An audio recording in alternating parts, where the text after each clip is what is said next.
Okay, we're going to start on Ravi.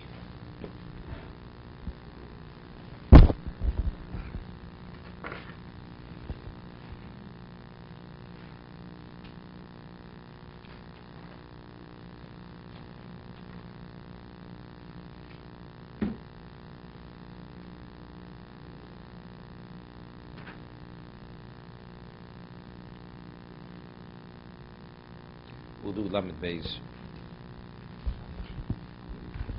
Right, pasuk right before Ravi. Vatechel kol avodas Mishkan ol Moed, and all the avodah, the work of the Mishkan ol Moed, was completed. Yashem the Yisrael kol Hashetziva Hashem es Moshe. The Israel did all as Hashem had commanded Moshe. Kenosu. Ravi Rashi doesn't address what's the Kenosu. Usually it says Kenosu. Shloshinu, they did it exact. So over here,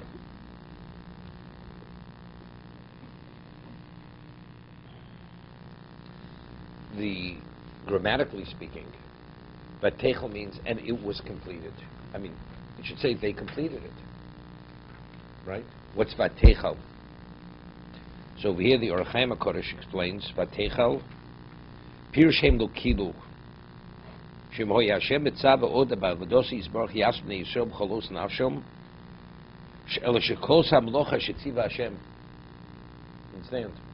Meaning, right now, the work for that was completed, but if Hashem would come in and do something else, meaning they themselves were ready to do whatever Hashem would tell them. But in terms of what they were told, it was completed. It's like to say, the job is completed. But if you're an employee, the job may be completed, but you're still on call to do other things.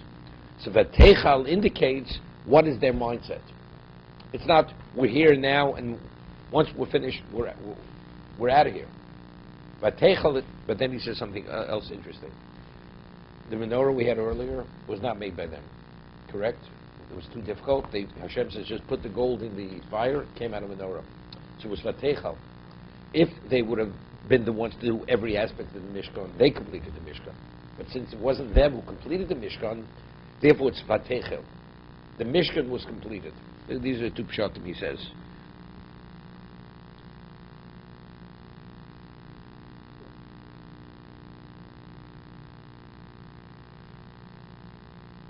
Over here, the Sefarno, also, I mean, he addresses this also, the language Vatechal, Hapula kula shleimusa. It was completed. We're addressing the it. If you say they completed it, okay, they did what they were supposed to do. It's referring to the avodah was complete. B'shleimusa. So he says, what is b'shleimusa? It doesn't only mean in the physical sense. In all aspects, the kavana, whatever it was, and not only that, he says, people contributed different things. People contributed materials, other people participated in terms of their craftsmanship, because they were artisans. Vatechal, a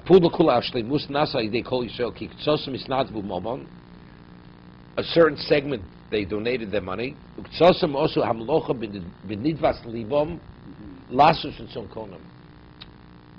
He said, what motivated them? So everybody was motivated differently. They were all motivated, some through giving money, other people by donating their services, investing their ability.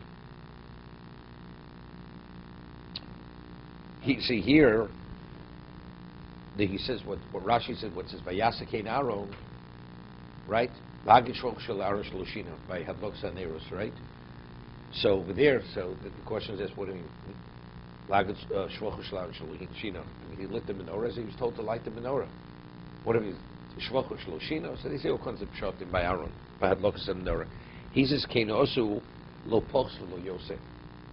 See, lighting the menorah, it's more of a question. What's Vayasi? He lit the menorah, that's why you light it. You know, when you instruct the person, put the key in the door and turn the lock. You lock it, when you will not lock it, you turn one way. You know something? He did exactly as though. You understand? It doesn't open and close unless you turn it and you follow instructions. Lighting the menorah means put the oil in the wick and light it. What's Lag Shel Aaron Shaloshina? So there it's a question. So they say pshat that with the same enthusiasm that he initially lit it the first time, all the 40 years that he lit the menorah, no shina. We're not talking about in the physical sense. We're talking about in the involvement sense, the dedication. But over here, you could say, this could should be a mishkan. Everybody wants to leave, you have a havdil, a new pavement. Also, the kid comes with his initials in the pavement. Very often in your private house, in front of the sidewalk, they just built the house. Somebody walks down. Had a case when a few years ago, we put a new deck in.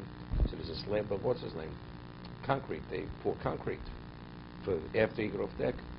One of the people, all of a sudden I noticed it's still wet. He put a crucifix in the thing. The Spanish worker. I noticed, not his initials, something to allude to Yoshka. So of course immediately it was still wet out. I mean, he took something and smoothed it over, right? He had to leave his imprint. I don't need your imprint there. People are artisans. This is eternity. We'll add a little bit. We'll be eternalized. We'll be memorialized. They did exactly what they were supposed to do, not more, not less.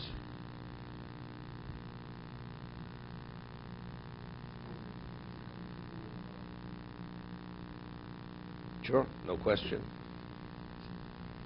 Just to orchestrate, everything was done perfectly.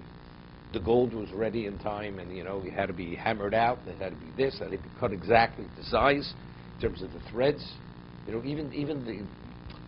Let's talk about just the weaving aspect. What was needed until we reached the point where you made the thread, before you even wove the thread. We're talking about there were 6 8-ply threads over here, and they had to be made 8-ply, not 8-ply, 26-ply, 28-ply threads. What the thickness. Then you had to somehow work it out to weave that. We're talking about a thickness and nothing was wasted, right? Nothing was wasted. Everything was done the way it was supposed to be done. You got it?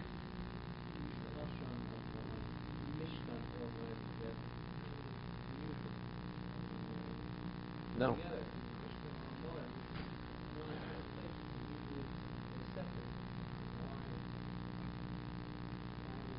No, it's good. It's good. Mishkan alludes to the location where HaKadosh Baruch Hu will dwell. His presence will dwell. All Moed is because it is Mishkan All Moed. Everything was called Mishkan, right? Even the Chotzer, even the courtyard, whatever was contained there. But Oel is only the Hechel is called Oel. The covering, Oel means a covering. It was covered. It was the Mishkan of the Ol Moed. If you don't have the Ol Moed, the Mishkan has no value. God's only dwelling there is because you have the covered sanctuary. That's where the Aron was. So the outer part, it's like, what's the holiest city in the world? Yerushalayim. Was Yerushalayim the holiest city in the world? It was the Beis Hamikdash. It was in Yerushalayim. So because of its association to the Beis Hamikdash, that's why. So everything is based on what? And why is there the holiest country in the world? Because it's associated with Yerushalayim, which is Yerushalayim is associated with the Makom HaMikdash. So it's all the linkage, right? Why is Nar Pros called Nar Agodol Nar Pros? Right? Chazal, it's a Gemara. Two places. It's not the largest of the rivers that flowed out of Gan Eden, because since it's associated with Eretz Yisrael, therefore it's called Nar Agodol Nar Pros, the Great Euphrates.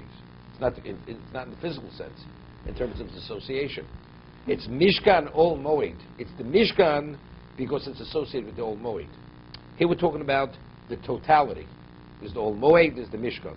But V'teichal kol avodas Mishkan Ol Moed. It was called Mishkan because of its association with the Ol Moed. Let's see tomorrow. Yom Kippur till Nisan. Yeah, but it doesn't mean it wasn't finished. It could have been finished. It was the Hakomsa Mishkan, Rosh Chodesh Nisan, right? It could have been early. Yeah, Hanukkah is finished.